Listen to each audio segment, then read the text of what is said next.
Upwork built the freelance economy. It's massive, it's flexible, and for a lot of businesses, it's the first place they ever hire remotely. But if you've actually used it, you know the friction. A service fee on everything you spend, an applicant pool where the quality is all over the map, hours lost sifting through proposals, and freelancers who are quietly juggling several other clients the moment you need them most. And the second you try to hire someone full-time, the cost quietly creeps toward what you'd pay locally anyway. Here's the key most people miss though. The alternatives to Upwork aren't just other websites. They're entirely different categories of hiring, each built to solve a different problem.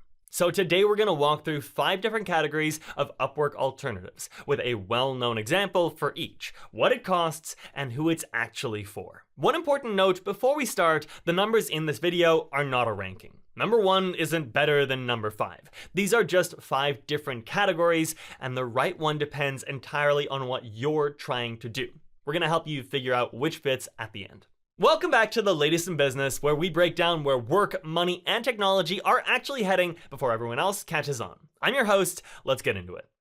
The first category is done-for-you managed staffing, and the example here is hire overseas. Rather than a marketplace you dig through, a managed partner runs the hiring for you. You define the role, and their team sources the candidates, running interviews, skill assessments, and background checks, then brings you a short list of strong people to choose from. You pick your favorite, and they handle the contracts, compliance, and payroll on the back end. The talent here is full-time and global, across the Philippines, Latin America, and beyond, typically at a significant discount to a comparable US hire. The strengths here are that it removes both the finding and the managing. You get a dedicated full-time team member without screening resumes yourself or untangling international payroll.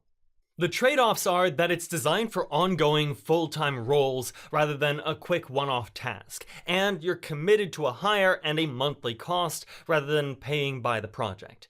Best for businesses building a long-term team who want the sourcing and employment handled. Less suited to someone who just needs a single small task knocked out this week. The second category flips Upwork's model on its head. Instead of posting a job and waiting for freelancers to bid, you browse pre-packaged services at flat, upfront prices. And the best known example is gonna be Fiverr. You know exactly what you're paying before you ever click buy. Need a logo, a landing page, a video edit, a quick voiceover, scroll, compare packages, and then order.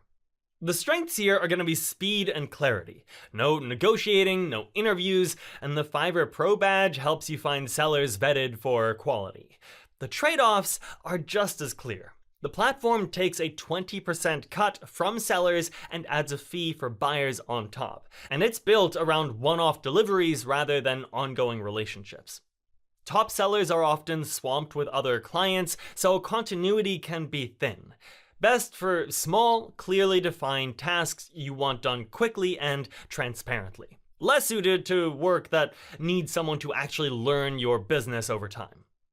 The third category exists to solve Upwork's most common complaint: inconsistent quality. Elite vetted networks screen the talent hard before you ever see them, and the classic example is gonna be Toptal, which markets access to the top 3% of freelancers, senior engineers, designers, and finance experts. Instead of wading through 100 so-so applicants, you're matched quickly with someone who's already been rigorously tested. The vetting is the product. The strengths are quality and speed. If variability is what's burning you on Upwork, this category is designed to fix it. The trade-offs are price and fit.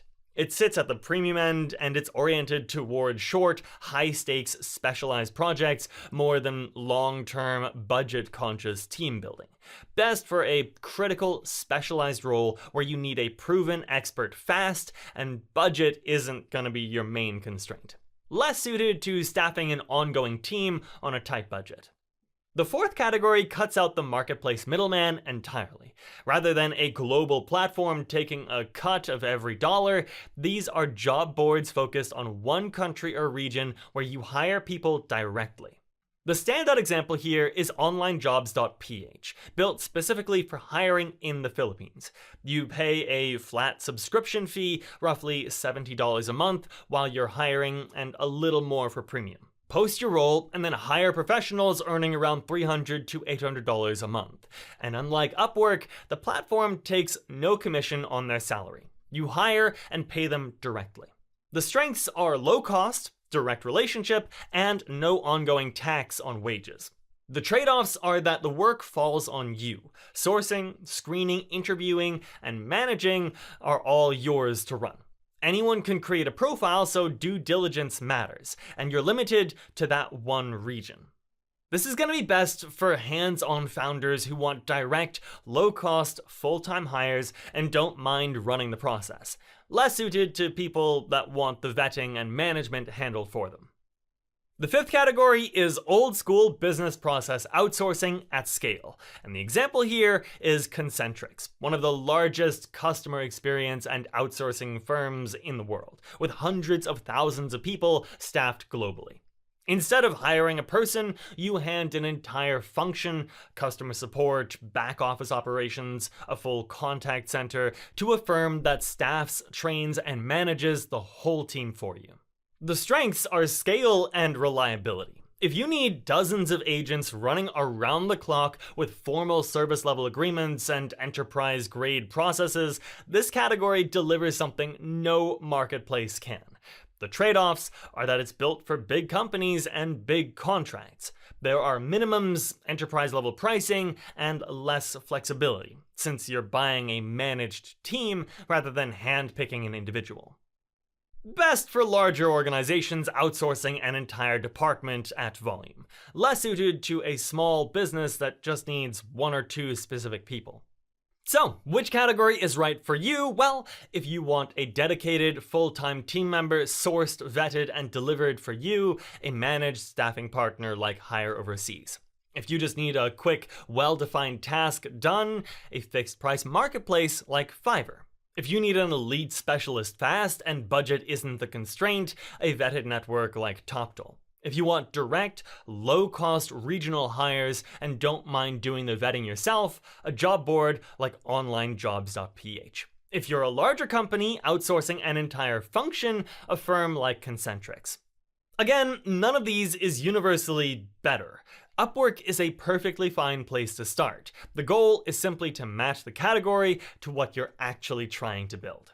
If this helps you see the landscape more clearly, subscribe, because that's what we do here every single week on The Latest in Business. Break down where work, money, and tech are actually heading before everyone else catches on.